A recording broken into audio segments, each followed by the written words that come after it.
কক্সবাজার অভ্যন্তরীণ বিমানবন্দরকে আন্তর্জাতিক বিমানবন্দর হিসেবে ঘোষণা করেছে সরকার।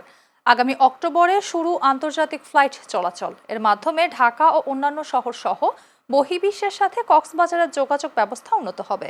পাশাপাশি দেশের পর্যটন শিল্প বিকাশে গুরুত্বপূর্ণ ভূমিকা রাখবে বলে জানিয়েছে বেসামরিক বিমান চলাচল কর্তৃপক্ষ বেবিচক।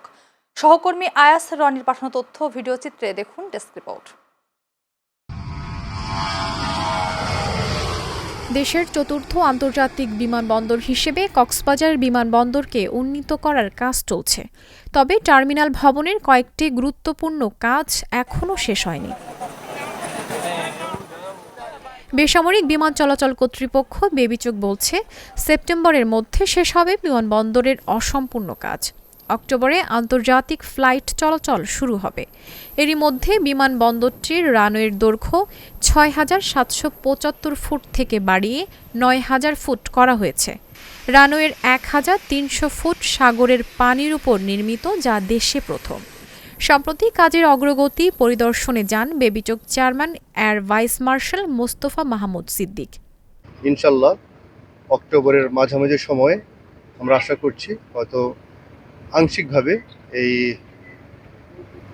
এয়ারপোর্টটি আন্তর্জাতিক ফ্লাইট পরিচালনা করার জন্য আংশিকভাবে রেডি থাকবে এবং আমাদের সমস্ত চেষ্টা আছে, যত কষ্ট হোক, যত কাজের ব্যস্ত থাকুক, আমরা সেটা বাস্তবায়ন করার জন্য যা করা সবই করব। কক্সবাজারের বিমানবন্দরে আন্তর্জাতিক ফ্লাইট চালু হলে বিদেশি পর্যটকদের সংখ্যা বৃদ্ধি পাবে বলে জানান পর্যটন ব্যবসায়ীরা। একই সাথে অত্র অঞ্চলে কর্মসংস্থান সৃষ্টির পাশাপাশি অর্থনীতির ক্ষেত্রে নতুন সম্ভাবনা সৃষ্টি হবে। অক্টোবর থেকে সেই ইন্টারন্যাশনাল এয়ারপোর্টটি শুরু হতে যাচ্ছে, সেটা ওয়ার্ল্ডের সবচেয়ে লংগেস্ট বিচ। আশা করছি এই বিচটা একটু উন্নত হলে তাহলে আমরা ইন্টারন্যাশনাল যে টুরিস্টগুলো আছে তাদেরকে অ্যাট্রাক্ট করতে পারবো। এখানে ইন্টারন্যাশনাল এয়ারপোর্ট চালু হলে বহির্বিশ্বের অনেক পর্যটক আমাদের দেশে আগমন ঘটবে এবং বাংলাদেশের পর্যটন খাতে অনেক উন্নয়ন ঘটবে। আমি মনে করি ব্যক্তিগতভাবে এটা খুবই জরুরি এবং খুব দ্রুত সময়ের মধ্যে এই পর্যটন খাতকে উন্নতি করতে হলে ইন্টারন্যাশনাল এয়ারপোর্টটা চালু করা খুবই জরুরি। কক্সবাজার যে আন্তর্জাতিক বিমানবন্দর, সেটা আগামী অক্টোবর মাস থেকে চালু হবে বলে পরিপূর্ণভাবে আমরা আশা করছি।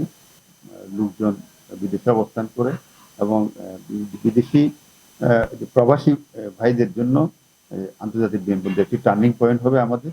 যারা এতদিন ঢাকাতে ল্যান্ড করে আবার ওখান থেকে কানেক্টিভ ট্রেন অথবা বাস রেলে করে কক্সবাজারে আসা লাগতো, তারা সরাসরি এখন কক্সবাজারে অবতরণ করতে পারবে। এটা আমাদের জন্য একটা বড় পাওনা। ২০০৯ থেকে ২০১৩ সালের মধ্যে কক্সবাজার বিমানবন্দরের উন্নয়ন কাজ শুরু হয়। ২০১৫ সালে বিমানবন্দরটিকে আন্তর্জাতিক মানে উন্নীত করার কার্যক্রম শুরু হয়। সংশ্লিষ্টরা বলছেন, আন্তর্জাতিক ফ্লাইট চলাচল শুরু হলে এই বিমানবন্দরটি দেশের বিমান খাত ও পর্যটন শিল্পে নতুন দিগন্ত উন্মোচিত করবে। Syeda Rimmi, channel S news desk.